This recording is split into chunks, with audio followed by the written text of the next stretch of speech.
Welcome to the Amplified CEO with VC and serial entrepreneur Richard Stroupe. With today's guest, retired Lieutenant General Joseph Anderson, who previously served as the Army's Deputy Chief of Staff for G3, 5, and 7, and brings nearly 4 decades of leadership experience to the conversation. General Anderson. Richard. Thank you so much for taking the time to speak with us today. Thanks. No, thanks for having me. Yeah, and of course, thank you for your participation in our Elevate CEO retreat that we just finished. It was very enjoyable. What was your first thoughts about that?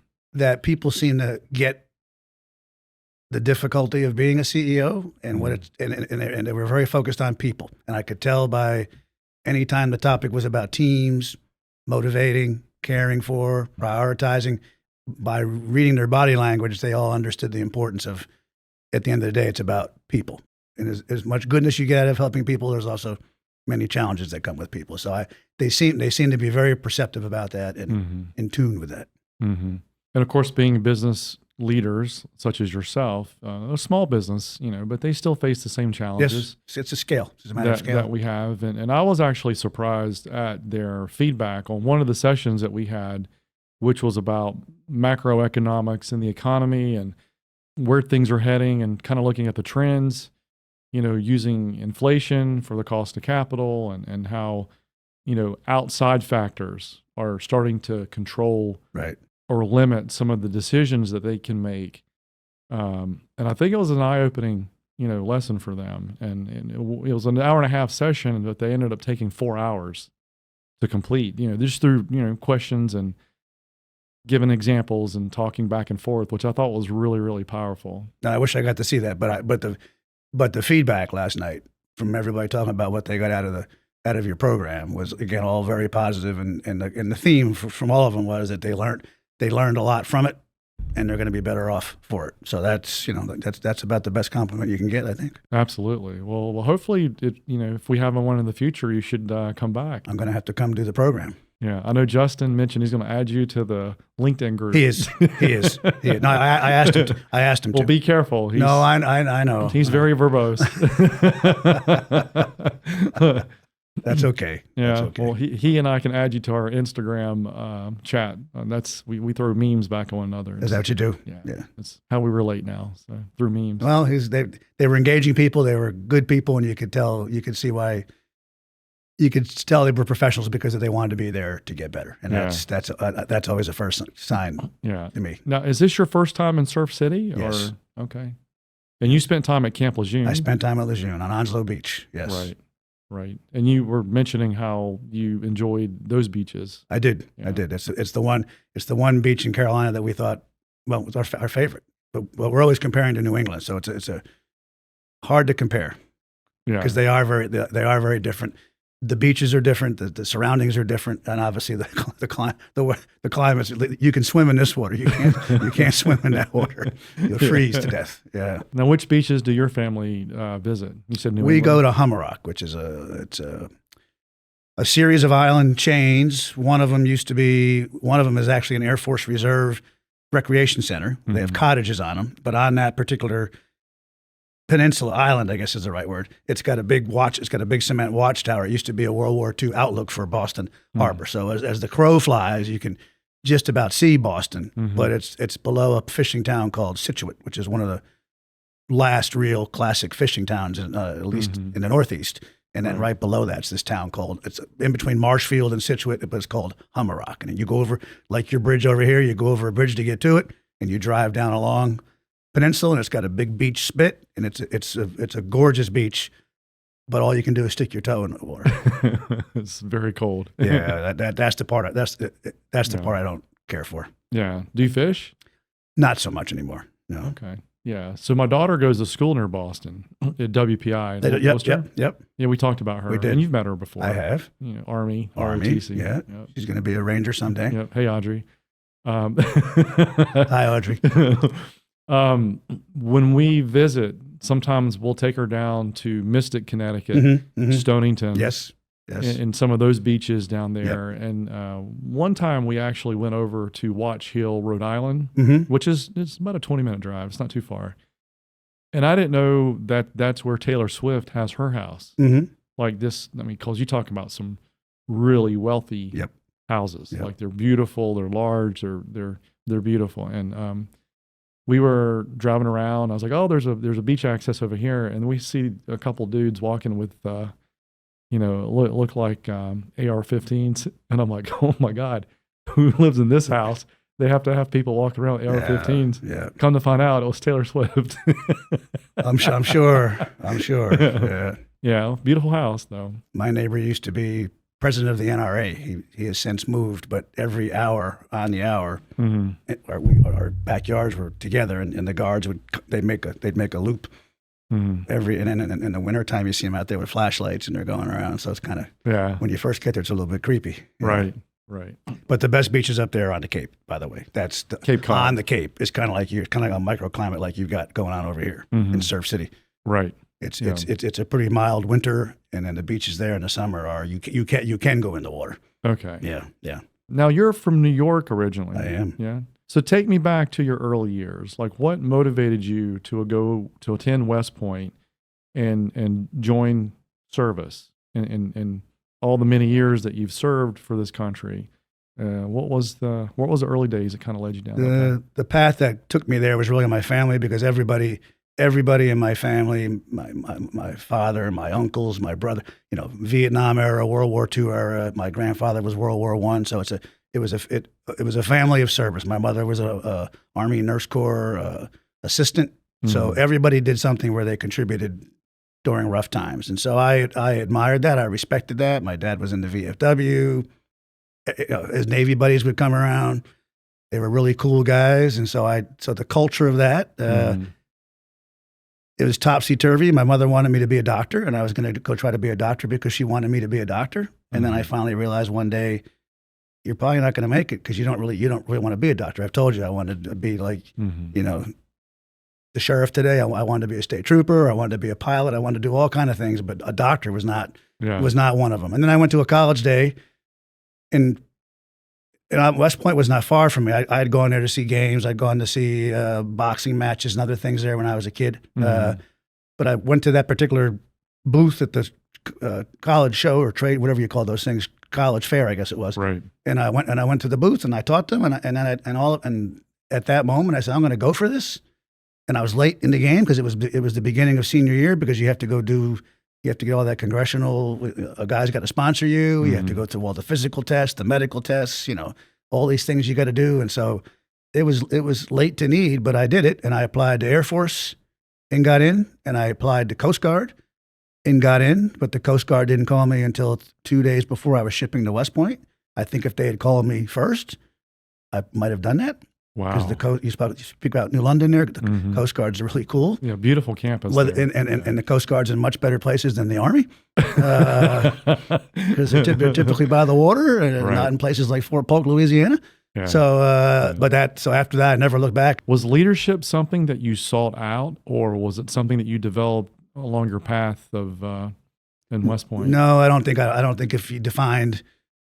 I've been captains of teams and things, but I don't know what leadership meant to me as a 17-year-old. I don't. But once you get up there, you figure out pretty quickly what it means and different styles. The people that had power issues and wanted to, treat you like crap because they could, and then the ones that would try to help you and, et cetera. So no, it's something you develop over time. I think I had a pretty good, from how I was raised, a tough dad and, discipline and accountability. And I think I was raised with good values. I think those helped leverage my leadership as it developed. But then you just start learning from those you serve with, and hopefully you're working for the right people. Right. Because I've seen bad guys train lots of bad people. You can see it. You can literally see it. And then vice versa. You can see when you follow a good role model. I had a great one, General Odierno. He passed away a few years ago, but he was my boss a couple times, and what a mentor and role model he was. But they don't come any better. But you learn from you try to learn from the best. Was he somebody you met after you first entered into service? I met him I was a battalion commander, and I was This was back when Kosovo was getting ready to happen, and we got our battalion got deployed from Fort Bragg down the road here to Albania. And I first met him in Albania because the headquarters that was overseeing the operation then we were preparing raids to go into Kosovo. We didn't know if we were going to go in peacefully or if we were going to have to fight our way in. So we were doing gun raids, and he was it was Fifth Corps at the time out of Germany, and he was the chief of staff. So I reported he was my direct boss. I was the only non-European unit on the ground there at the time. There were engineers, there were MP, there were all other kind of people. But I didn't have my parent headquarters was, down here at Bragg. Right. So I directly reported for him. And that's how I first got to meet him, and we got along. And then over time, when I came to be the executive officer to the Secretary of the Army, he was in the Pentagon, and he was getting ready to take Third Corps, which is at Fort Hood. And Third Corps was getting ready to go back to Iraq right before the surge, and he asked Dr. Harvey, was the secretary, he asked Dr. Harvey if he could have me to be his chief of staff. And begrudgingly, the Secretary of the Army was convinced by others, not by me, to let me go. And he did. And so I became his chief of staff for that 15-month deployment to Iraq, horrible, horrible surge period. And then he got promoted to 4-star and went back as the 4-star commander. And the following year, he asked me to come back to be his chief of staff when I was making. So I was a 1-star with him at Third Corps. Then I became a 2-star with him at Multinational Force Headquarters, Iraq. Right. So I've spent a lot of, and of course we were neighbors on Meyer. We've played did a lot of things over the years. But he was and then he became the chief of staff of the Army. He's the one who put me in division command, put me in Corps command. Spent a lot of time with him in those days. And unfortunately, he passed away too quickly, but very shortly after, only 5 years after retiring. So it was very sad. I don't see you ever retiring. I think you're just kind of like gearing up for another adventure in your life. No, I want to. I'm not in a good enough place yet that I can do it. Right. I'm never going to stop doing stuff. Yeah. But not to have a full-time job. Yeah. At this point wouldn't be so bad. A lot more time on the golf course and tennis courts and beaches. Going back to your career in the Army, was there a time when early in your career that tested your leadership and kind of emboldened you to become a better leader? My time in the Ranger Regiment up at 2nd Ranger Battalion up in Joint. It used to be called Fort Lewis, now it's called Joint Base Lewis McChord. Was a really trial by fire because it's such an elite unit.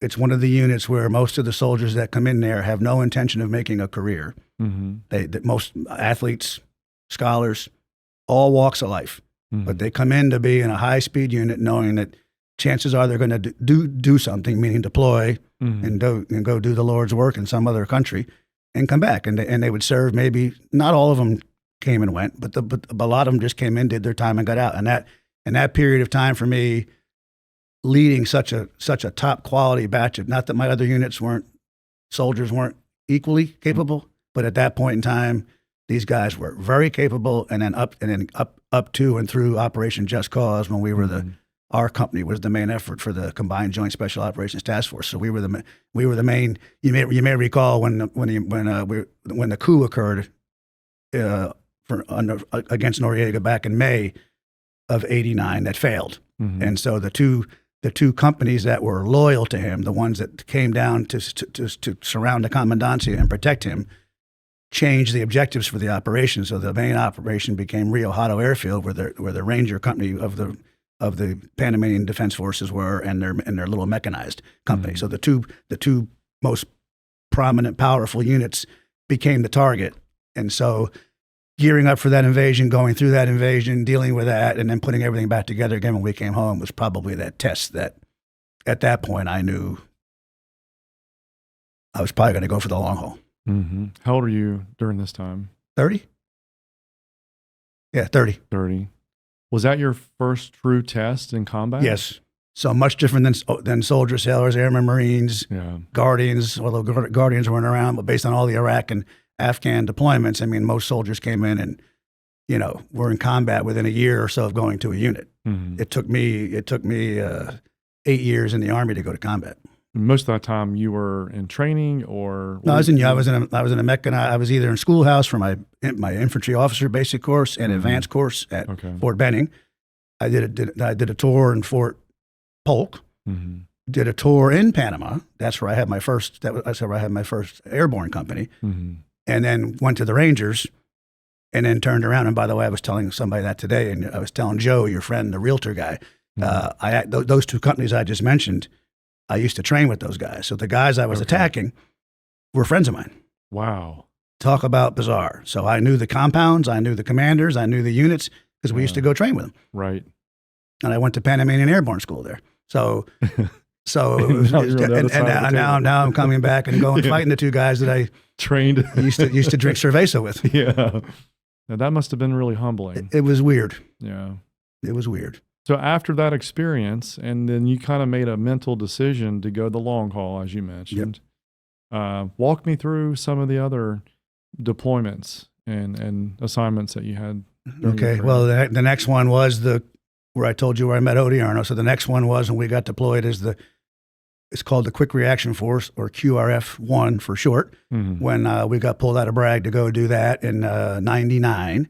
The problem there was that was at the tail. It was the tail end of my 2-year stint down there. But because the way things played out, we first went to Albania. We got to Albania in April, and then we stayed there for about a month doing all that training. And then finally, when the peace thing got signed, then we got picked up and moved to Camp Able Sentry, which is in Macedonia, and that was supposed to be our staging training area. And they said, "Oh, you're gonna have a couple of weeks here before you actually end up going into Kosovo." Well, what happened is once the deal got signed, the Russians had been in Bosnia, and they took up their forces and rushed down to get to Pristina, the capital of Kosovo, and there was nothing there to keep them from going. So the Brits were on the default line there between Macedonia and Kosovo. So I no sooner got unloaded, going to meet the staff there, got back to the tent, and then somebody came and got me and said they want you back. And I got in there and I got my marching orders. It was called the Kachanik Defile. It's a big, huge bridge that goes over a big gorge like the Grand Canyon. It's you look over the side, you think you're going to die if the bridge is even going to stay up. But you go across this thing, and right there's a restaurant on the opposite side, and that's where the British headquarters were. And they said, be there 11 o'clock tonight or whatever. I forget exactly what time it was. Be there tonight. Go talk. But tomorrow morning, you're going to do a relief in place with them. They're going to haul up to Pristina. You got to come back, Phil. And by the way, the Marines were on the ground as well. And my instructions were, make sure you beat the Marines in. We want the Army to be in first. Okay. So there are rivalries. So I went back. We planned it. We went up and talked to the Brits. Said how it was going to work. Came back and briefed my people. We packed everything back up. Maybe it took about maybe about a 2-hour snooze or so, or whatever. But 7 o'clock in the morning, we were all marshaled up, and then we convoyed up all day and got all set up. And then flew I kept one company back, and we flew them into what is now called Camp Bondsteel, which was the first American base in Kosovo. It wasn't called Camp Bondsteel then. It was big grass about as high as this ceiling here, about 12-foot high grass. It was beautiful pasture land. Had some streams going through it. But even the little rickety bridges, when you drove a Humvee over it, the bridges were collapsing. So, now it's like a city. But that was the first forces we put in there. And so anyway, I got extended to stay there, but they did make me come home. I was supposed to go to the Naval War College, and they let me stay 2 months longer. So they made me go home about a month before the battalion got pulled out. But that was a very, supposed to be a peacekeeping deployment. In the end, we documented 163 firefights over a 30-day period. So it was for real. And then the Army, I'm going on a tangent here, but the Army struggled with identifying it, even though certain people got awarded Purple Hearts and combat infantryman badges and all that kind of stuff. So just interestingly enough, they just authorized 6 months ago for the first 2 rotations that you could wear a combat patch if you were one of the first 2 rotations, and then they awarded the CIBs and everything here in the past year. So 25 years later, they finally called it for what it was. So that was a wild deployment, not being with your parent unit, but being a stepchild to somebody else. And then my first Iraq deployment was 2003 when the first invasion, the first series now from Right. 2003 all the way till, 2010. I was a brigade commander in the 101st, and our brigade ended up being the main effort brigade for the division throughout the fight. So we fought ourselves all the way from the Kuwait border, all the way up through Najaf, and all through Baghdad, all the way up to Mosul. So it was, and that was a very wild, crazy year. So we kept hopping and moving, and then all of a sudden you find yourself, you're at the beginning of that again. You're fighting combat, and by the time you get up there, then you're being told you're going to take care of. Mosul's at that time was about a 2 million person city, the second largest city, but also the most ethnically diverse. 7 different sects up there. So then all of a sudden you're running a city, and you're responsible for the power and the water and the banks and the fuel and all the crazy things that happened up there over the riots and protests and helicopter crashes and all the bad stuff that comes with it. And then and then being that far up, dealing with the Kurdish issue as well. You're right on the border of Kurdistan, so the Peshmerga and all that kind of stuff. So that was a long, challenging, tough year as a brigade commander there, and then turned around and went back when I went that. So I got out of there in 2004, went back in 2006, did the 15-month deployment during the surge, came back and went back in 2009 to 2010 with Odierno again at the MNFI. And then in 2014, I took over command of the Corps down here at Bragg in 13. And in 14, we were the headquarters for the International Security Assistance Force Joint Command. I'm sorry, I'm throwing a lot of words out there, IJC. And we had the 12-month deployment in Kabul that we ran all of the ground operations. And so drew down 100 bases to 25, drew down from 126,000 down to about 12,000. Multiple elections, insurgencies, and all the stuff in between. So it was a crazy, fast-paced 12 months with 48 countries. Wow. Under our watch. Right. Yeah. Huge from a cultural, linguistic, et cetera, perspective. I remember you told me the one story where you were in Mosul, and you had all the warlords together, or the leaders of the community, and you oversaw one of the first democratically elected processing. Right. So no, we ran. No kidding, because every town had to have governance. Right. I sure as hell didn't want to do it. So you had to try to make sure that you were inclusive of everything that was there, which was very, very difficult, because there were agendas. There was there's always the Shia Sunni stuff and all the other stuff that goes with that. But trying to get them, and some of them were hilarious, and some of them were just outright ugly. But every town and province, it was all Nineveh province, but every town we had there, and we went through, I forget how many we ran, about a dozen of them, I think, of the key cities. And with Mosul being the most Mosul's was a pretty modern, decent. Iraq's got money, they got oil. I mean, there's stuff there. Yeah. So there were some influential people, but we pulled it off. They acted, civilly, and it endured. It endured. But then the bigger problems became Baghdad, though, because of the Iranian influence. Right. Yeah. Was a big problem in Baghdad. In your mind, the transition from the time the troops were there and decided to leave and kind of hand power back over to the people, in your opinion, was that handled properly, or what were some of the mistakes? They made, Bremer at the time was running it for the Defense Department was running it under Bremer. And we just made some unilaterally uninformed decisions. When you say anybody, and I forget the top 4 levels now, anybody that was in the top 4 levels of the Ba'ath Party, you're immediately expunged from your duties. Well, what do you think those kind of people are? Those are the doctors. Those are the professors. And as I tell everybody, it's not that I'm not a Saddam Hussein lover, not because of nuclear stuff or any of that. He treated the people of Iraq poorly. It was a bad system. So from a human decency perspective, he was wrong.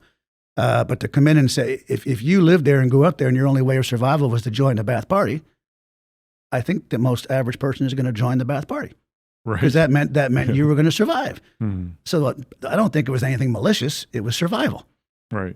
And unfortunately, those were the ones that were, because they did join the party, they were better taken care of, and they were the more of the elite professionals.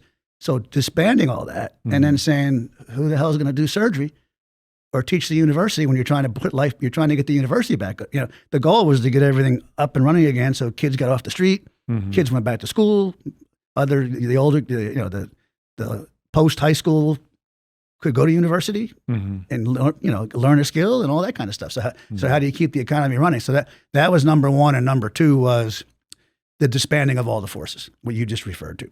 So when you destroy an army and say everybody that's in a uniform today, tomorrow you're no longer in uniform, then and that was more important on the police side than it was on the army side at that time, because we were there. For the army, Iraq wasn't going to go back and invade Kuwait anytime soon after what we just did to them. But you did have to have police on the streets, because there were criminals. There was every crime you could imagine. People were murdering people. People were stealing stuff. Society was society. So you had to have cops. Right. And so trying to start from scratch and getting an academy going and getting them outfitted, getting them equipped. So we played different. In some cases, we just outright disregarded, which is not what we're supposed to do. But in order to succeed, we had to have a way. If you have a guy that's a seasoned policeman and he's trained and ready, I kind of want him back out in the street. So we went through 3 police chiefs in a matter of 2 months. We kept finding the wrong guy, and then we finally found the right guy. And then him and I were out on a patrol together in one of his police cars, and we got shot up, and I didn't get hit. He got hit. He tore up his leg. So he was out. He was out for a couple of months with a cast on, but a really good guy. But then when we left, the unit that replaced us didn't work so much with those kind of people. And then the insurgents got to him, and they bribed him, and he ended up becoming a bad guy. He went from a good cop to a bad cop, which is pretty normal there. Well, if you don't partner, one of the keys when you're in somebody else's nation, if you don't partner with what that particular structure is, you're going to probably have a hard time. And that's when things started falling up. And that first year was very, very ugly. I thought Iraq was on a very good path. Wasn't trying to be naive. I thought they were. And then when we decided to, so a brigade replaced the footprint of a division, and all of a sudden that was the next decision, right? So that now it's 2004, and you're coming in with a brigade that's going to cover down on what an entire division did. That's when the mistakes started happening in a big way, right? And then it just started going. Then the bad guys outnumbered the good guys, and then all the way back up to the surge, back of 2007, where we had a disaster on our hands, right? A total disaster. So looking back, when you're leading hundreds of thousands of troops in a foreign country with the purpose of trying to sustain belief and morale with an objective, how do you handle that in the middle of chaos, fear, and fatigue? Because I know I can't imagine what kind of environment that must be to operate in. They're long days, that's for sure. And of course, there's, every day's Groundhog Day, so there's no break. What I found effective, Richard, was as a commander, a place a commander has to be, just take it as far back as George Washington, you got to be with your guys, and you got to be out front, and you have to communicate. And so I traveled my tail off every day to, as many sites I could get to in a given day, go on patrols, do whatever it took, but to be with them and make sure you're always communicating why we're doing it, what we're doing, and what's happening. And then we had all the as we talked about today at Elevate, battle rhythm. What's the cycle? How information is being processed. So everyone's got a common understanding, common operating pictures. We used to say, what's this all look like? So, but it takes relentless being with your people. That's and the only way you can tell if somebody's really doing is you can't do it on a phone, you can't do it on a radio. Just like I'm looking at you, I can tell by looking at you if you're hooked, if you're tired, if you're not with me, whatever. There's no other way to do it. In the face of so much change and chaos, your strategy is only as good as reality will allow it to be. As things shifted, how did you shift your priority from leadership point of view and leading the troops and trying to maintain the objective? The difficult part there was balance. So, because it wasn't, as you shift from combat, just like the Kosovo stuff, when you shift from combat, your whole focus and your priorities change because you're trying to get things back to normal, so to speak. And of course, you want to get out of there.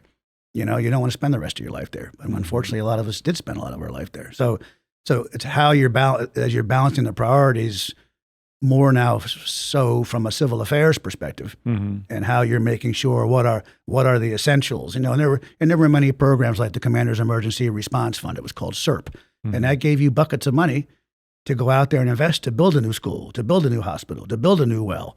So it became very competitive amongst the Iraqis about whose town, village got what, and it got nasty. But so you had to have a way to figure out how you were going to work that. But that's different than combat. Combat's the hop, and a whole different process. So what lessons learned did you have from the Iraqi experience prior to rolling into Afghanistan? Probably not a ton. Because the Panama invasion was not at the scale. We really overwhelmed Operation Just Cause from lessons learned before, like the Iranian hostage rescue mission disaster. The Powell doctrine of dominate. And so Just Cause was such a huge amount of forces that piled on that poor little tiny Central American country, and there was no doubt, ands, ifs, or buts, that was going to be over with in a matter of minutes, because it was just like Desert Storm, but it was such a massive boom. Iraq was a long, drawn out. So the war fighting stuff, there wasn't, on that particular sense. I think all my training and experience and all that, from a lessons learned perspective, does artillery matter? Yes. Does firepower matter? Does the mass, the ability to maneuver, having when you're a light infantry guy, having tanks over your shoulder matter? Yes, it does. All the things that we'd always been taught and trained, and what you get from air power, from Apaches, and all those wonderful things. So that wasn't the issue. It goes back to what we were just talking about. What you take away, what you're not prepared to do, is to come in. When you asked me about getting the warlords together, running elections, changing out cash. We took the whole dinar. Everybody had to go bring their money. There were lines down the street like a food bank, taking their old dinar, and they dip them in this purple ink, where that dollar bill or that dinar no longer had any value, and then they would hand them a bundle of new cash. And so the criminals and guys people trying to rob, things, you're not prepared for things like that. You're just not. Which was one of our most horrific. That was one of our biggest casualty days, because we had the quick reaction force in the air on a Black Hawk, and they were circling over a bank they were getting ready to touch down because the bank was getting robbed. And this was early in the evening, and another helicopter was coming down the Tigris River transporting soldiers. Back then, only certain people got to go on R&R leave, based on if they'd come back from an unaccompanied tour in Korea, or if their spouse was expecting or something. There were certain reasons that got certain people to go home, but very few people got to go home that first year. Then the program got stood up, and you got to go home 2 weeks if you were there for a year. Anyway, that helicopter was coming down the river, wasn't supposed to be there. The two of them, for whatever reasons, didn't, radar-wise or whatever, didn't pick it up and collided in midair over that building. So it was a horrific night. So one helicopter blew into a wall and just totally disintegrated. The other one came down on top of a building and broke in half like a pretzel, half of it dangling off the building and the other tower on fire, and et cetera, et cetera. So things like that you're not quite prepared for. Right. I've always wondered, obviously now we use AI tools like Palantir to go through scenarios, what-if scenarios, prior to engaging combat.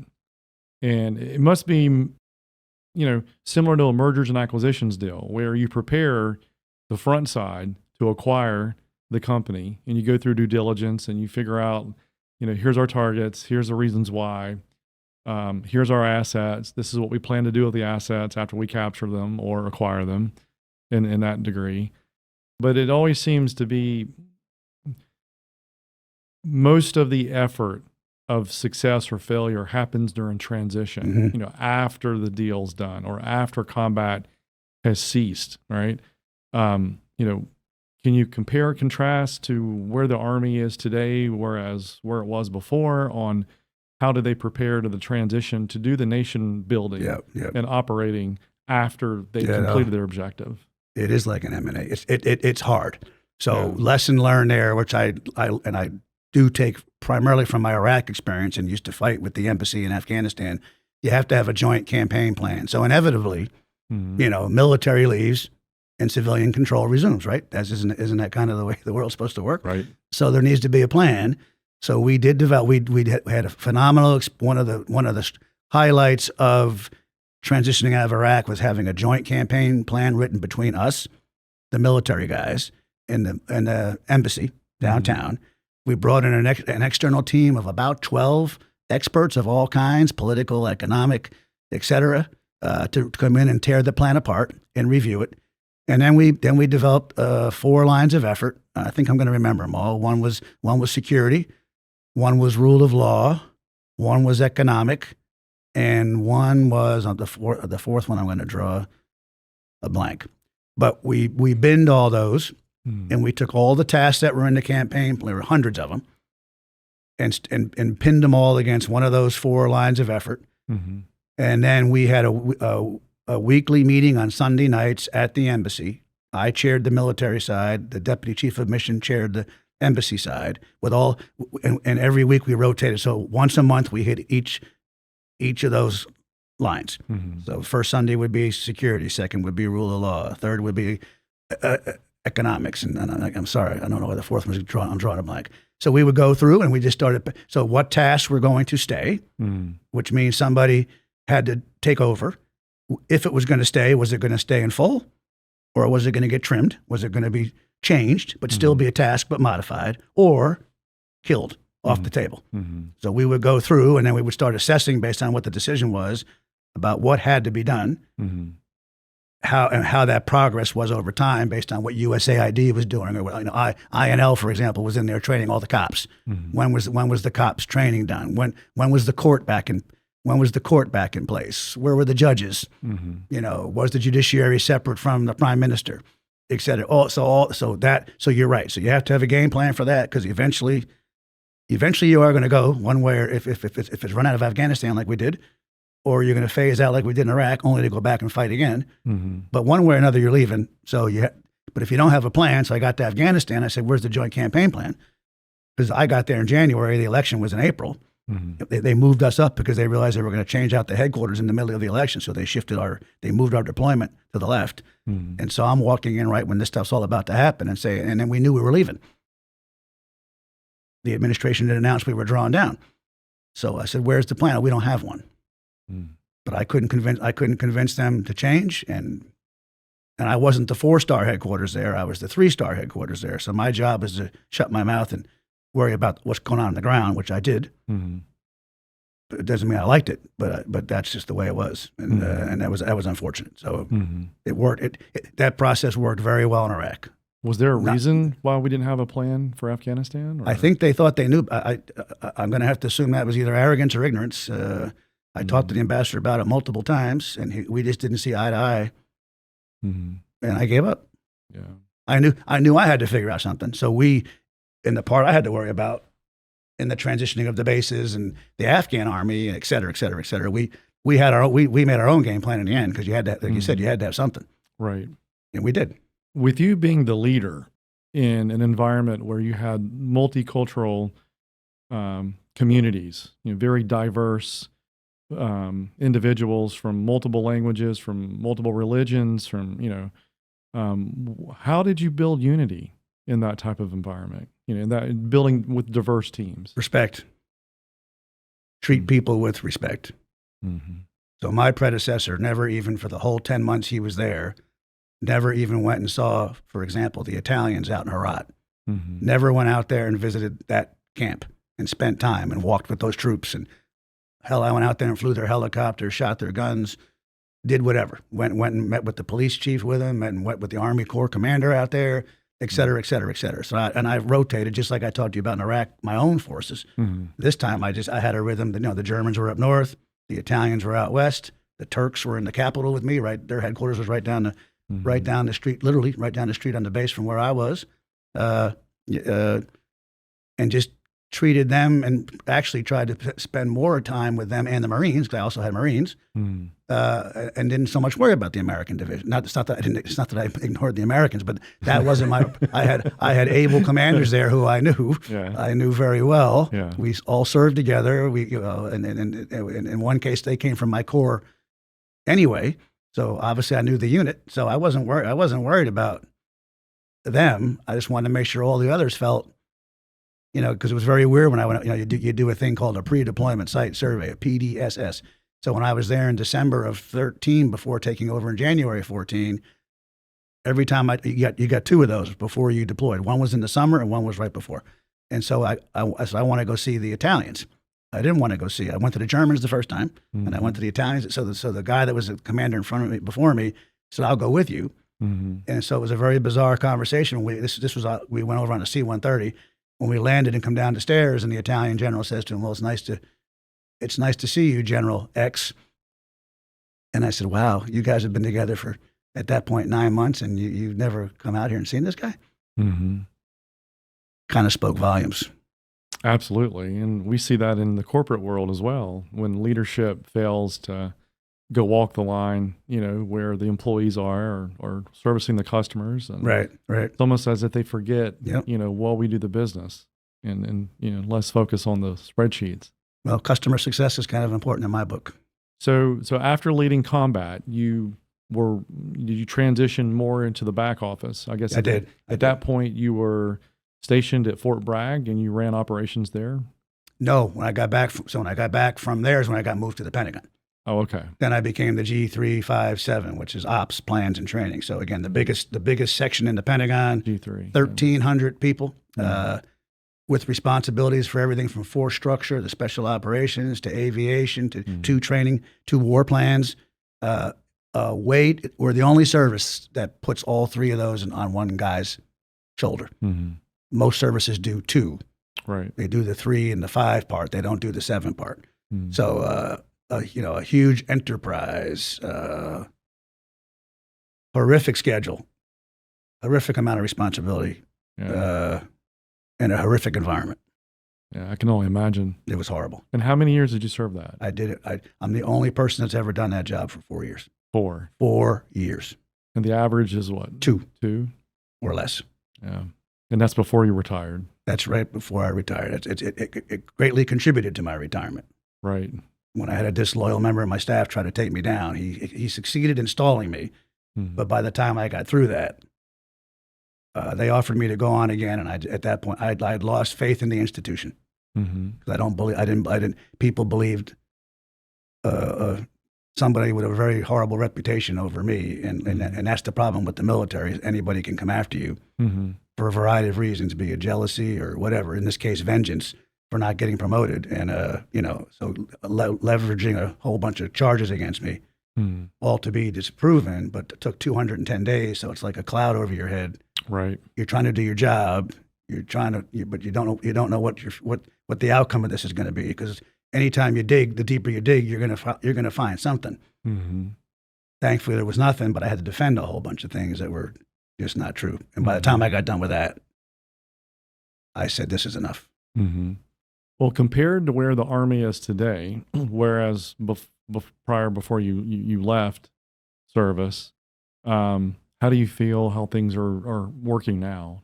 Well, all I hear, Richard, is what I hear is lots of bad things. Doesn't mean there aren't still a lot of good people out there, but I think if I was to, I don't want to offend some of my friends, but I think because a lot of the policy, obviously all that DEI stuff did have an impact. There's no doubt about it. Where standards change and it caused problems with leaders being able to do their job, because if you're trying to hold somebody accountable, the first thing back to what I'm talking about, what happened to me, all of a sudden someone's saying, "Well, you're picking on me because I'm a minority, I'm a female. Hey, get your hands out of your pocket."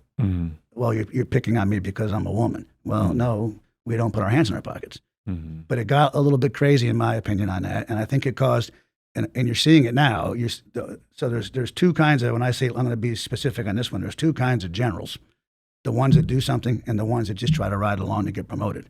Mm-hmm. So the ones that are outspoken and try and actually change behavior and try and make us better and make us a more disciplined, capable force are fewer and fewer and fewer, because the more vocal, outspoken you are, they're the ones that the leadership doesn't care for. And so if you don't tote the line, so to speak, and so if you're a bunch of guys that sit around and admire the problem but aren't going to do anything about it because you don't want to raise a flag, that's kind of what's left in a lot of cases, not all cases. In the case of the Army, there are two very fine men there who both work for me, General George and General Mingus, the chief and the vice. You wouldn't find two better guys. So I'm not saying that's not the case across the board, but generally speaking, I think there's been a little bit of that going on. Have you been impressed with their adoption of AI with Palantir and using firms like Anduril to do some innovative, like the goggles and other technology? No, we just started engaging Palantir when I came into the building. I actually helped get Palantir in the building. Back then, there were challenges in defining what exactly you wanted AI to do and for what reason. So when I first visited Palantir over in Georgetown, brilliant people, but it was a bunch. They kept throwing data upon data upon data on the wall in front of me, and I finally said, you're overwhelming me with data, but what decisions am I going to be able to make based on what you're presenting with me? And I said, here's how my brain is thinking. If you can, we were building a dashboard at that time. We were trying to build a common picture. If you wanted to know how many trucks were down in the 2nd Battalion of the 505th down here at Fort Bragg, you could hit a button and it'd say 10 trucks are broken because of axles or wheels or tires or whatever. So that's what we were trying to get to. But there was so much stuff that they were trying to manipulate that at the end of the day, it wasn't really going to help make you any more capable to make informed decisions. That evolved over time.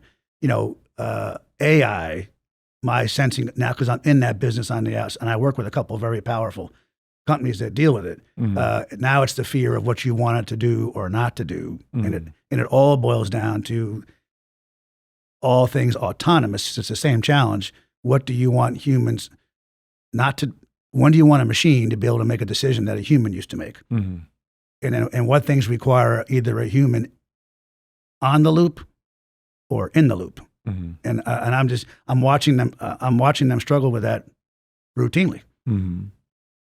Because it really requires guys like the Justin we had in this course that can explain to people what exactly what it can do for you. And the more, in the case of the Department of Defense, at writ large, not just the Army, could be better educated about what the opportunities actually are. I work for an AI company. It's a virtual reality goggle. Now, the goggle company, it's not the goggle itself. It's the software in the goggle that does everything to teach you how to do your gunnery before you go into a simulator.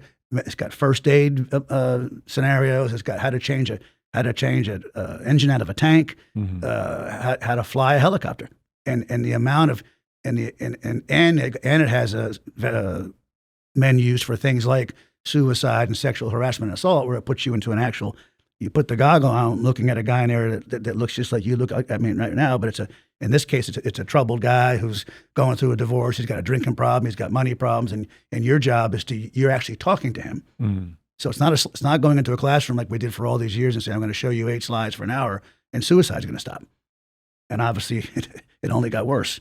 So that's a failed model. This thing you put on is 13 minutes long, and it scores you based on the responses you give to him when he says he doesn't want to go see a chaplain, or he wants you to leave the house, and of course the whole goal is that is getting him the care he needs, not leaving him alone, et cetera, et cetera. So based on what choices you make, he'll say something. It's got a menu. It says A, B, C, D. Gives you 4 choices to answer. You I forget, you click or do something, however you click the button. And then at the end of the day, it tells you, okay, you screwed up because you left him alone for the night. And that wasn't a good idea, for example. So things like that are powerful. And when you see that kind of training, and you can do that time and time again, you can do it indoors, outdoors, you can do it anywhere you want, as often as you want. The cost is buying the license for the software, but that's it. So they've cut the flight school training for the Navy by 2 weeks. Wow. That's significant return on investment. Yeah. So they're training the pilots? Yeah, they are. Yeah. No, they do pilot training. Yeah. But the Navy's actually cut their pilot training by 2 weeks. Yeah. That's amazing. And so telling that, so when you say, how do you help, when you say, how are they doing? So then you obviously tell people, you show that on paper, mm-hmm. and you say, this is what it did. And there's other examples. And then to sit there and go, that sounds great, but not change anything. Right. When how much we spend and how time we keep people in school, when you can do it at a much more cost effective. Mm-hmm. And in the case of suicide prevention, efficient, you're actually having a conversation with somebody, which it put goosebumps on it. It's so real. Yeah. When you take the goggles off, it like freaks you out. Right. That's powerful. That is powerful training. With the rise of AI and technology and innovation like VR goggles and things that you just described, what does the future battlefield look like? If you look out, 5-10 years from now, and is it full of robots and drones or lasers, or what are we? All the above. I mean, and the danger of, as you watch Ukraine, is Ukraine going to depict what's going to happen everywhere else? No. But pieces, parts from, again, right off with your drone comment, right, with the swarm drone technology, that's clearly going to be a different battlefield. With the Army talking about it, I was talking to the drone company that we had in this class, and I was telling the comment where the Army says, well, we're going to start replacing units with drones. That sounds maybe nice in theory, but not very practical at the end. I mean, will robots replace humans in many cases? Are they starting to? Yes. And how the Army builds these formations where it's all, how do you fit together these different capabilities from an autonomous to a drone? But at the end of the day, combat, basic maneuver combat is going to require boots on the ground. That's not going to change. Now numbers may be different. And something that a drone can take out. But everything you just said, laser, and I would just say, watch as this Golden Dome, Noble Dome for America gets put together, everything from space-based solutions to maritime, ground, et cetera, subsurface, from a radar, from a laser, from a sensor, et cetera, how that all gets collaged, which is kind of what joint all-domain operations is anyway, but now you're taking it, which is all 3 domains plus cyber and space. Now it's going to be very complicated. Rapid, and back to the information piece, where whatever AI can do to enable platforms is wonderful. But back to what I just said a little while ago, AI could really help when you're on that kind of a battlefield. The intensity, the volume of information you have to, and again, what's information versus intelligence, what's actionable now versus what's actionable tomorrow, what's too late, what helps you be predictive, et cetera. Ways that AI can help process that for commanders, first and foremost, would be at the top of my list, and help me see through this clutter. Right. So and help tell me what it means, and then put it in some kind of a time frame that I understand how critical, time sensitive is this or not. But what if I don't decide this now? What? And if I had 2 choices, what do you recommend? And anything that can help you think through that complicated battlefield that you're describing would be awesome. Let alone what will enable, again, platforms to do things on their own. Right. That I would put that a very close second. Right. Remember a while back we had dinner with gentleman Sebastian Claus from Germany. Yep. And he was describing technology that would allow you to take a payload, run it to space, and keep it up there for a period of time, and then have it strategically deploy. Plop down. Plop down. Yep. Plop down. Is that realistic in today's? I was rather intrigued about it. I think so. And I think the folks that work out in the Indo-PACOM theater, I think is what I told them at that dinner, Correct. Would be, unlike Eastern Europe, the folks out in the Indo-Pacific theater where you got all these island chains and huge distances and limited options to get in. I think in that kind of a scenario, it would be a phenomenal solution. But what this thing looks like, what the payload could actually be, right, what it costs to operate it, are like 3 things off the top of my head that I have concerns about. Yes. Yeah. But it sounds like a cool Flintstones or something like that. I don't know. No, who's the family up in space? The Jetsons. Jetsons. I'm sorry, I got the wrong family. Yeah, the Jetsons. It's a cool Jetson one. Yeah, the Right. Flintstones are rocks, right? They're That's clubs. right. They're clubs and rocks. Yes. There's no AI there. No, But the not much. Jetsons have AI. Yeah. But at a minimum, do you see a company like SpaceX, for example, maybe doing military logistics? Oh, I and do. I do. Moving Yep. materials from one area to another Yep. quicker, faster? There's no way around it. I don't Mhm. believe. Yeah, it's interesting how things are evolving. It is. You mentioned Ukraine, and if you don't mind, I want to get your opinion on Russia and China and adversarial relations and how things are moving forward. Like, where do you see the future with those two countries in particular? Yeah, well, they're two different animals. So, the Russia should be the simpler scenario, just by cutting him off 100, not doing things halfway, doing things all the way. And kind of how we plussed up Ukraine piece by piece by piece by piece by piece, but never really gave him the sledgehammer. Mm. And to have any debate in my mind, if one country is killing innocent civilians in another every day, routinely for all this time now, and not say we're going to give the capability for Ukraine to reach out and touch them, I think is a crazy conversation. Mm-hmm. I mean, so because the goal of the end state there should be, again, let the country that had its territorial integrity have it back. I know there's all the claims of ethnicity, and they're not. I'm taking care of my Russian people and Mm-hmm. blah blah blah. But again, that's all psyops. Mm-hmm. So but getting him back in the box obviously has been tougher than that. But the same on the NATO approach that you're hearing lately. Mm-hmm. It's clear that it has emboldened NATO. So I don't have a crystal ball. My only hope is that NATO remains emboldened, stronger, better off, based on commitments, contributions, Mm-hmm. et cetera. And I agree with the NATO countries. If a Russian thing flies into my territory, I'd be the first one to shoot it down. Mm-hmm. And again, this is all territorial integrity. Right. And I think any sovereign nation has the right to protect itself, defend itself. So I think if collaboratively they would all decide that, I think at the end of the day, based on the Russian population, the Russian economy, Mm-hmm. the neighborhood, and what little he has left to hold hands with is, in a very fragile space. Mm-hmm. But it has certainly lasted a lot longer than I know. Time does not faze him, and Mm-hmm. he's in no hurry to get what he wants. Mm-hmm. He'll last us all out. So why delay on anything that could help get that thing to an end? Right. On the flip side, though, is that the China, and we'll see today's Thursday, right? How successful this thing goes in South Korea today, if we can come to grips. But obviously, again, militarizing in the Pacific and building, making your own islands and aggressive, I guess, would be a word you could use. But again, you're stepping when you're talking about international waters and Mm-hmm. violating the agreements that we live by.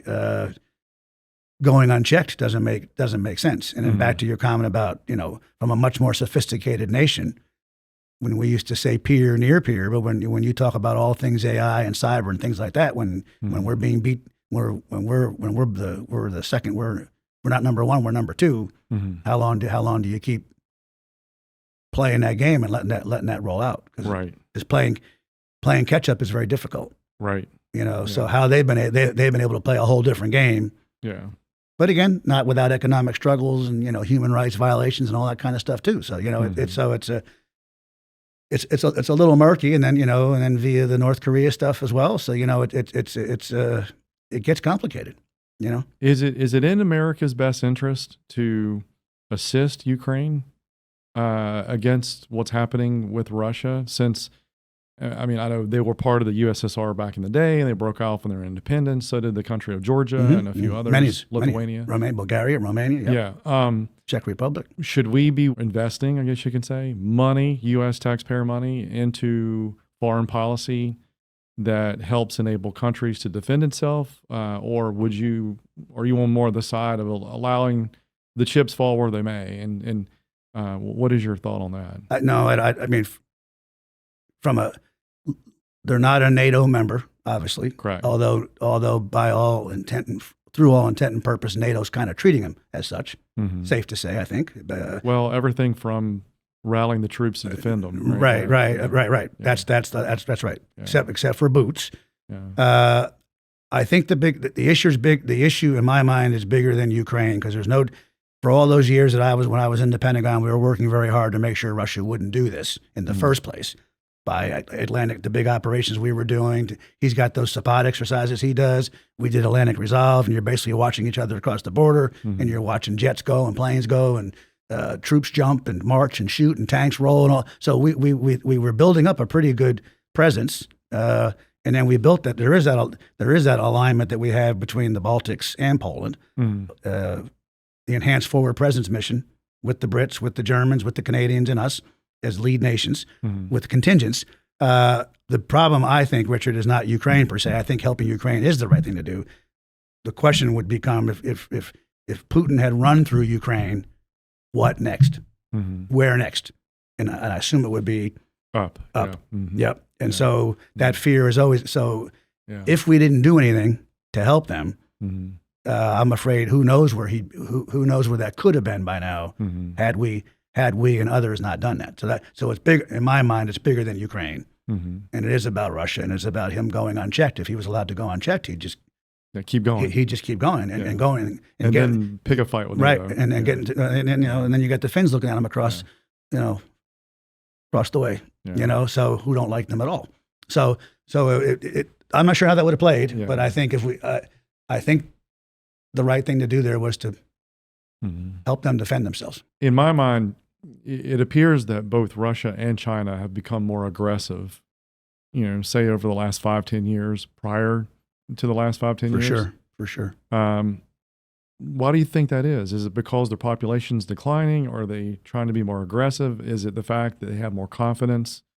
The fact that they've got control of the majority of the rare earth metals? What do you think is playing out? I think it boils down to nothing. I think nothing more complicated from being a regional king of the hill to trying to be more of a global power. So I think what drives most of that, at least on the Putin side, is ego, but wanting to be what they once were and be considered one of the two superpowers. And China is aspiring in that same direction, except they have a lot longer roadmap. They have a much more, obviously they haven't invaded anybody. They have a much more logical, methodical timeline. What do I mean? Modernizing their forces, how they train, what they're building, how they're equipping. And they have a plan of that out through 2035 to achieve the same goal, but in a whole different way, by amassing it all, not expending it all, and consolidating your resources differently, and your technology and your engineering and your R&D and all that kind of stuff to accomplish the same goal. And that's what drives. I think most of it, if not all of it. Right. I mean, again, access to resources, et cetera. Of course, everybody back to the minerals and oil and got and et cetera, et cetera. In the case of Putin, access, ports, et cetera. I mean, there are a lot of second, third order stuff that they're going to achieve through this. But at the end of the day, it's about being a respected guy, and you kind of become a bully, and you kind of get what you want. Right. What are some of the thoughts as these new officers enter military service, given the fact that we have new technology and disruption of how things used to be versus where they are today, and evolving geopolitical tensions? What are some of the lessons learned that you would give some of these officers as they enter service? Well, they got to come in. I think the bigger difference is you got to come in a little bit more bright-eyed and bushy-tailed now than when I did. And they're coming in. These are folks that are gamers and no technologies and machines, from everything from what a phone can do today to a box. So they know a joystick more than I ever knew a joystick. So I think what they have to come in is and be a lot more Technology is going to drive the game a lot more than it probably ever has. I mean, capability has always told us what we could do, but the technology wasn't necessarily. It's what the soldier could do with that particular weapon or sensor or whatever in their hands. Now it's going to be, as we talked about, it's going to be devices. It's going to be a whole different bunch of platforms. It's going to be less tanks, but more drones. You know, there's going to be less bullets and more lasers. So what does that fight look like, and how does that affect spectrums? How does that affect networks? How does that affect, you know, as we used to say, collateral? What's collateral? What makes the collateral damage of a laser different than a 5.56 or a 7.62 or a 50 cal? Big. So the considerations and the differences are huge. You know, GPS denied environments. You know, et cetera. So they got to be smart, that's for sure. They got to be adaptable, that's for sure. But they're going to have to be a lot more agile based on what this battlefield's going to look like. I mean, literally from every aspect. From every aspect. How you get there, how you survive, how you fight, et cetera. From logistics to intelligence to fires and maneuver, command and control. It's going to be interesting to see how. Well, you got to be on your, you know, you got to be on your game. I think the key word is there's no doubt it's going to be much more complex, for complicated. Sure. Yeah, I imagine the culture has to shift to keep up with those changes as well. Yes. No, and I mean, and it'll be a model that we haven't had before. So you know, so what does that mean in the schoolhouse? What does that mean in a training center? What does that mean at Fort Bragg right now? Fort Drum, Fort Polk, Fort Hood. What does all that mean? You know, and but again, from a joint all domain and the fact that we are going to have allies and the challenges of, you know, there's lots of goodness of having allies, but there's a lot of challenges with allies. And then again, I don't think I know we're not, because I work with companies that just in the communications business alone. We're not, which is what this next generation command and control is all about for the Army right now. We're not, we can't talk to ourselves, let alone talk to the French. Right. So transitioning from the battlefield to the boardroom, tell me a little bit more about what you're doing in the boardroom these days. I'm loving the boardroom. So, different kind of battle. Well, on your board, yes. Don't get me started. On your board, yes. It's all good. It's all good, Chris. It is, Mr. Brady. You know, I took it as I went to that National Association of Corporate Directors. They do a 2-day, like you do here, for future board members. Okay. So you pay like you pay like $1,000 or something. You go for a couple of days. I listened to everything they said, but a lot of it didn't make sense. A lot of it didn't seem right. So I just went ahead and went for it. For example, they said you really shouldn't do more than 2. And I kept saying to myself, why can't I do more than 2? Because I use boards of the variety of companies I've been associated with. The primary reason I wanted to do boards, I find it really intriguing how different companies run, how they think, how they talk, what they do, how they operate, et cetera. So very broadening for me, but then more specifically, very developing for me, because I got to, when you start getting into finances and talking sales and talking pipelines and talking, you know, projections and, you know, all that stuff we do in these board meetings, it was a huge education to help me to learn. Again, from a guy who had zero business sense and was worried about, would any, as you heard me say this morning, would any of that transfer over, would the military stuff transition over to the civilian stuff? Right. You know, and so I took every opportunity I could, and every one of them has been a learning one, and there's been some challenging ones. You know, we did, you know, despite what went on with Sequoia, some other ones that Chart had that were even tougher, and you know what I'm talking about. So, but I took all of those as a learning thing, and then over time it became more. Now I go on boards, not so much about me having to worry about learning anymore. Now I get asked to be on boards because of how I offer to try to help the company. However, and again, mostly from an again, I'm not an acquisition guy.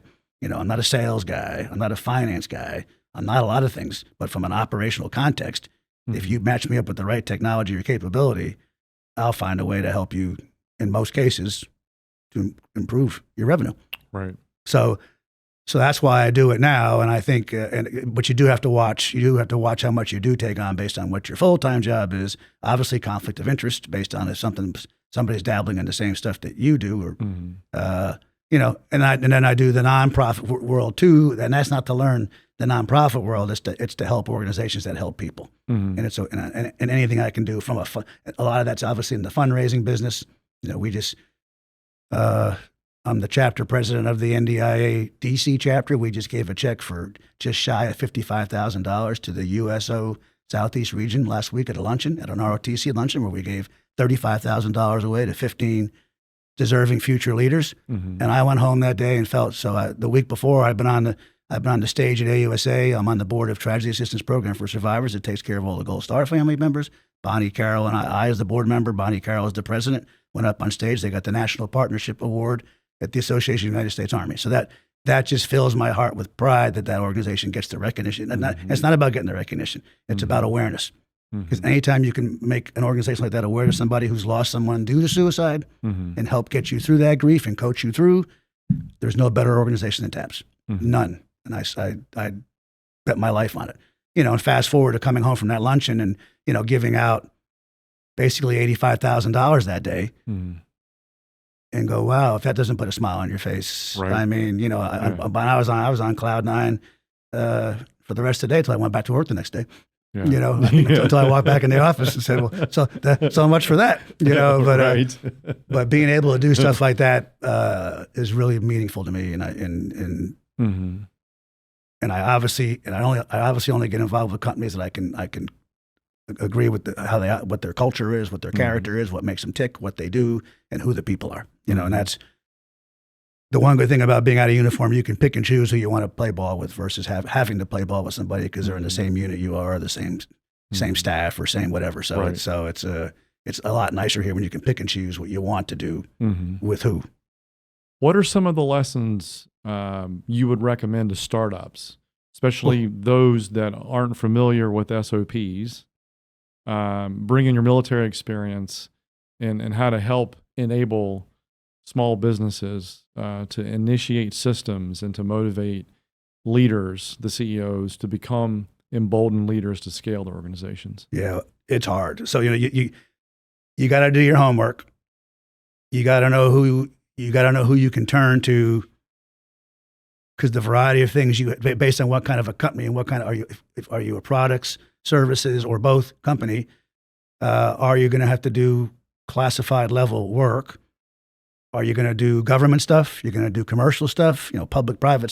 So again, where do you fall into all that starts to steer the ship. And then you got to figure out how you build the ship to do it. And in my case, I was an army of one to build an American subsidiary of a foreign company as a classified company. And of course, the parent company happened to be Israeli. So I can say one thing: if you're foreign owned, you're going to have a rough time here. And if you're an Israeli owned, you're going to have twice as much time here because of, again, cultural attitudes and opinions. So, but starting a company on a path and how you build one, from hiring to, when you when you have to create everything from an employee handbook to a budget to office space, et cetera. And then while you're trying to build a business and how you organize for that from a structure perspective, but just to get into the classified, if you're doing anything seriously with technologically with the government, you're going to have to do it at a classified level at some point,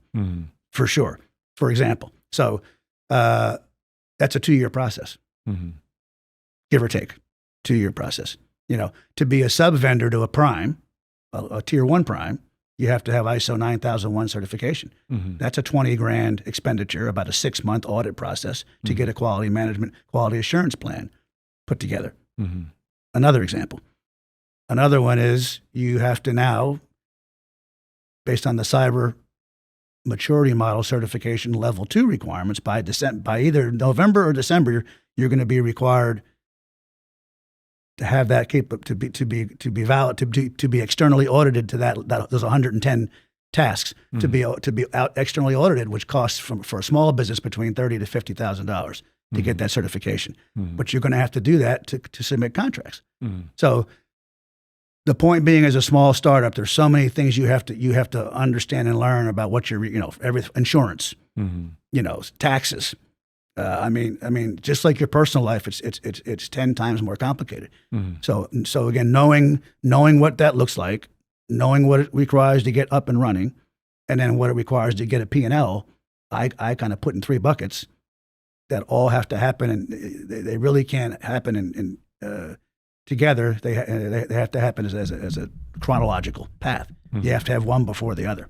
Mm-hmm. But building that, and then depending on what your finances are, and are you being invested in by somebody? Are you getting loans from somebody?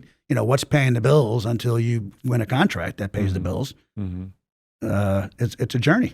So are you slowing down or speeding up? I can't tell. Are you working more hours today than you were in the past? No, I'm not working as much hours as I did in the Pentagon. No. Thank God. No, I'm doing a lot. The days go fast. I do more than I should, and I am slowly cutting things off, as I told you guys this morning. And I, but in my life, every time I step into something, then somebody says, "Well, will you do this one more thing?" And that, I walked into the NDIA in 24 as a brand new board of directors on the chapter. I'm just fat, dumb, and happy.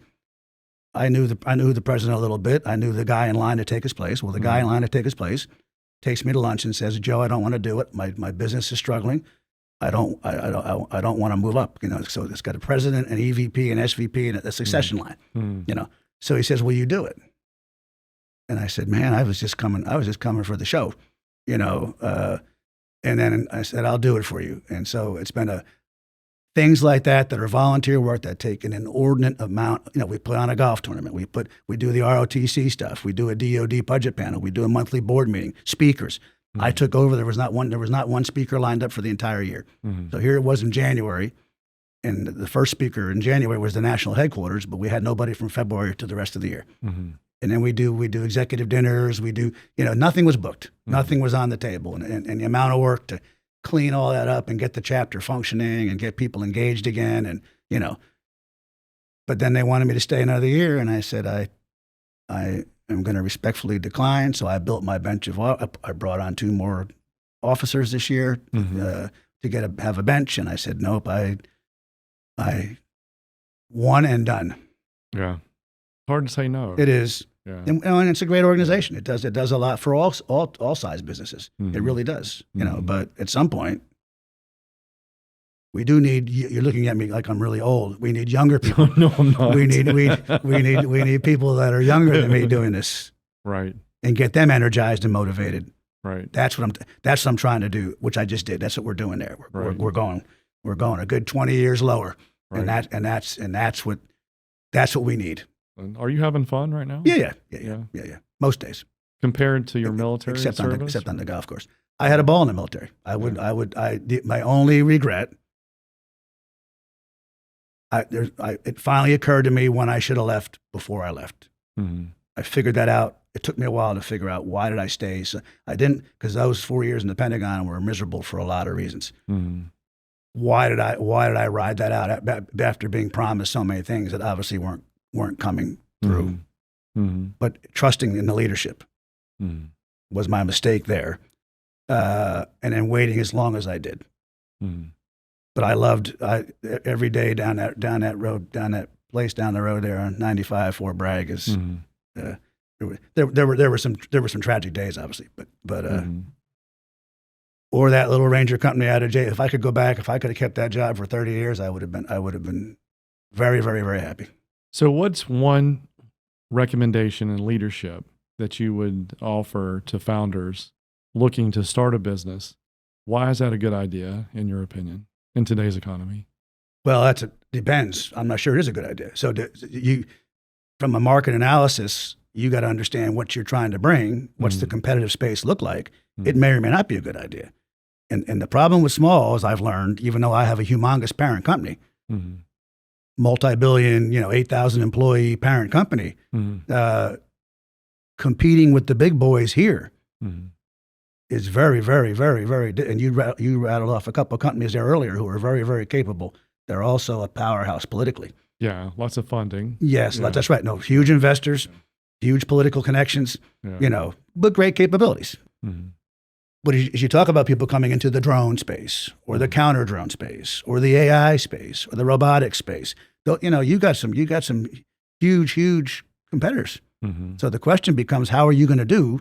And I think one thing you have to, small business, the first question, which I didn't think this way when I first started this business, who do you want to pair with and why, based on what you're trying to do.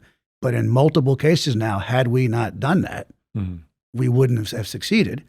But now, fast forward, as we're getting more mature and capable, I'm now a prime on my own, and I actually beat a tier 1 recently for a phase 1 selection. Now I'm in there with 2 other, Lockheed, Boeing, some other big boys, but one of them got bumped out, and we succeeded. So as you mature over time, it doesn't mean you can't get there, but it depends on what it all boils, in my opinion, it all boils down to what's the capability you're bringing.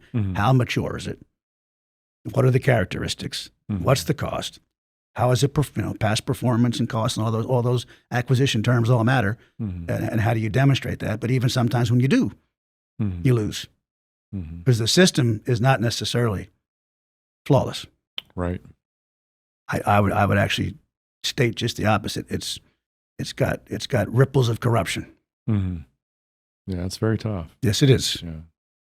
So what does the future look like for you? How long are you going to work on boards, and are you going to turn to traveling? I'm going to stay on boards as long as boards will have me. Okay. Like the game plan right now, for example, is whenever I step down from this job, is I'm going to most likely become the chairman because I'm the only guy that knows this company from its inception since 2019, from the very first day to where we are today. This is Rafael? This is my part of it. The Rafael Systems Global Sustainment, Systems Global Sustainment. Only guy that knows it from even my new boss over there doesn't know. So it's changed tremendously over these 6 years now. So I would like to stay. I would like to get it to irreversible P&L company. That's goal number 1, and make sure everybody is in good place. And I talked to you guys this morning about how I'm changing some positions, but a good succession plan and how we continue to structure appropriately. But get to that level and be able to watch that survive for a year or 2, and then go ahead and boot up to that. But I'll do boards as long as people will have me, because again, I believe I bring value, and I enjoy them as long as I believe in what they do and who the people are. 2 simple questions. But I'll keep doing it. They keep coming. I mean, I drop one every now and then, but then another one comes in right behind it. And so I just quit a board 2 weeks ago that I was of a nonprofit that I was the chairman of, because it was time for the CEO to step down, and the CEO said even if the board voted him out, he wouldn't step down.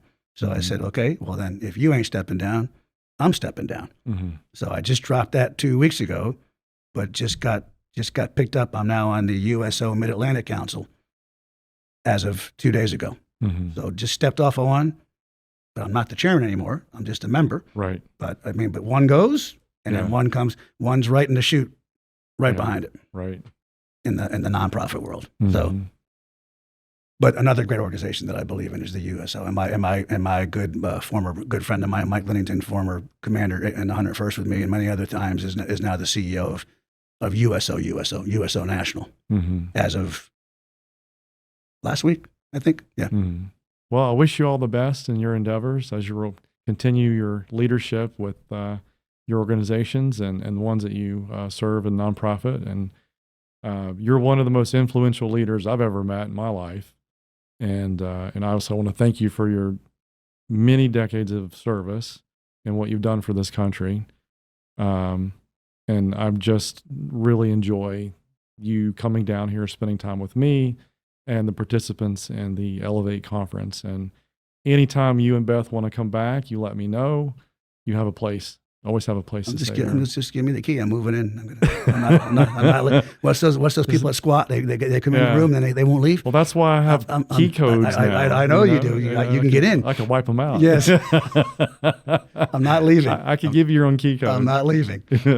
No, thanks for hosting. And again, but most importantly, again, to you, thanks for the mentorship you did for those fellow CEOs these last couple of days. The fact that you care about helping people be successful, and for those whoever listened to this podcast, if you ever, I say it to him all the time, if you read the posts that Richard puts on LinkedIn about learning from his experiences and the value of that advice, he writes these very prolific pieces. But if you read the words, and as I told him this morning, sometimes I got to read it 2 or 3 times because there's lots of stuff in there. It's a powerful message about lessons learned and how to learn from his mistakes. and it's very good advice about how to be successful before you make a mistake. So that's probably because I've made a lot of well, mistakes. no, you know? we all do, but many of us don't like to talk about them. But Right. but the way you document that to help people, because this business world, again, comparing the Army to the business world is apples to oranges, but Yeah. the business world is not for the thin. It's not for the weak. It's not for the weary. It's not for the Right. thin-skinned. It's Yeah. it's a competitive, nasty, Mhm. challenging world, and Yeah. you got to. So when you say, "What's the advice?" You better be ready to buckle up, because Yeah. you snooze, you lose. That's right. Well, thank you very No, much. thanks I again. really appreciate it. Feed Yes, sir. feed me a good dinner tonight, please. Oh, we're having a great Okay. dinner tonight. Okay, feed I me can't a good wait. feed me a good dinner. All right, sir. Thank you. Thanks, Richard. Amplified CEO is produced by Topsail Insider, edited by Jim Mendes-Pouget, and sponsored by Cape Fear Ventures. For more information about Amplified CEO, Richard Stroupe, or Cape Fear Ventures, please contact Krista at 910-800-0111 or Krista at topsailinsider.com.